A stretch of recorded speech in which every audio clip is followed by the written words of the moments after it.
Bringing you Israel-Hamas updates. The United States on Friday vetoed a proposed United Nations Security Council demand for an immediate humanitarian ceasefire in the war between Israel and Palestinian militant group Hamas in Gaza, diplomatically isolating Washington as it shields its ally. UN Secretary General Antonio Guterres invoked Article 99, a remove to force a vote on the deteriorating humanitarian situation in Gaza, where 2 million people are displaced.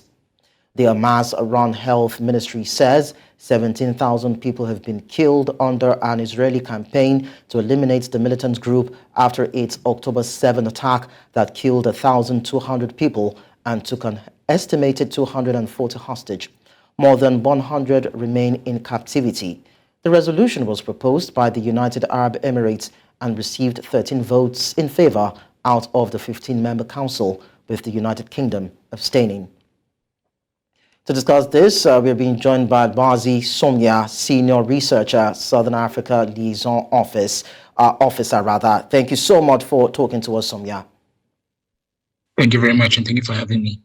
So what's your thoughts on the veto powers, as it now looks like those countries with veto powers are likely to relent on it? It doesn't look like the international community, especially the P5, which is the permanent 5 members of the United Nations Security Council, such as the United Kingdom, the USA, China, Russia, and along with France, will relent on their powers, even though there have been calls by African countries such as Nigeria and South Africa and many others for reform of these multilateral institutions such as the United Nations.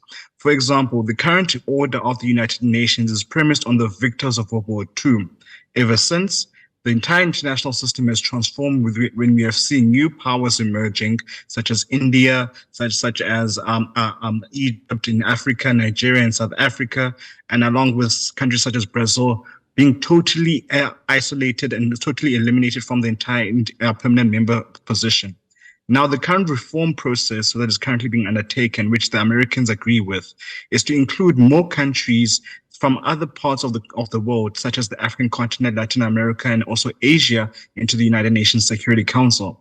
However, this will also grant them a vote which will further split the divisions within the United Security Council, rendering the institution itself more useless than it currently is in terms of decision making. As we have seen, the USA has utilized its veto power to block any resolutions taken upon against Israel. And we have seen similar actions, such as Russia being the chairperson of the United States Security Council at the beginning of the Russia-Ukraine war, vetoing resolutions generated at finding peace in that conflict. So in essence, the United Nations Security Council itself is facing an existential crisis in terms of legitimacy amongst the population of the international community and whether or not they have the ability to respond on issues that present a threat to international peace and security. Let's now look at the behavior of the U.S. How do you see it in terms of how they deal with geopolitical tensions like this? Does this compromise the global system and balance in dealing with issues of the world, such as conflicts? The U.S. has always utilized the United Nations, especially the United Nations Security Council, as a means of leveraging on the international system to advance its national interest. For example, the USA utilizes the UN Security Council to veto votes on Cuba, which they were the only country to vote against the ending of the embargo on Cuba in the previous vote on the Cuban resolution. They've done so with the Israeli-Palestinian issue on multiple occasions. They've even done so on issues such as the invasion of Iraq and also on Afghanistan.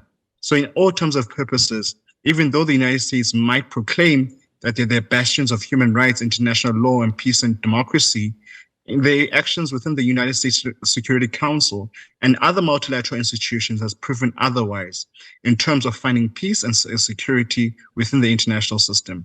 They have actually worked against the entire international system at this current point, placing further instability within the Middle East concerning the possible interventions the U.S. can undertake, and further undermining certain potential allies, especially from the global south and the Middle East, of the USA in their efforts of finding peace and to the resolution to the conflict in Palestine. Now, if there was no U.S. veto, what could have been the resolution? Because what we are seeing now is some sort of disunity within the UN, and how the U.S. has shown the world that it's breathing oxygen on what is happening in Israel by providing ammunition is what is being tagged as a challenge now. So what are your thoughts on this?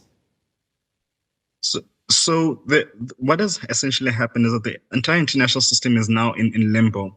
You've seen for the first time in over a decade that the United Nations has taken up a resolution 377, which will be happening tomorrow, what has happened is that the UN Security General issued an Article 99 resolution towards the UN Security Council, forcing it to make a decision on the Israeli-Palestinian issue. The USA failed to have the UN Security Council come to some form of consensus on the matter, and following that, Mauritania and Egypt have applied to the United Nations General Assembly and Secretary General to have the UN General Assembly implement a resolution 377, which is essentially called a Unite for Peace resolution, which essentially recognizes the UN Security Council has failed in keeping up with its obligations of finding peace and stability within the international system. And following that failure, the UN General Assembly will make recommendations pending the vote tomorrow, where there is no veto vote. However, this is still a recommendation, and we'll have to go back to the UN Security Council with the recommendations of the UN General Assembly. What we have seen historically is that even in 1997, when a similar resolution 377 was issued on the issue of Palestine and Israel, the United States and other countries undermined that resolution, resulting in no recommendations being carried out. And we have only seen one incident out of the 20 times this resolution has been implemented. And that was during the Korean War, where the United Nations decided they would take action on the matter. So far, the international community and the people of Palestine should not hold their breath concerning the international community taking action purely on the basis of blocking of hegemonic states such as the United States and the UK within these multilateral platforms, further undermining the entire peace and security architecture of the international community. Lwazi, Somya, it was nice having the discussion with you. Thank you so much. Thank you.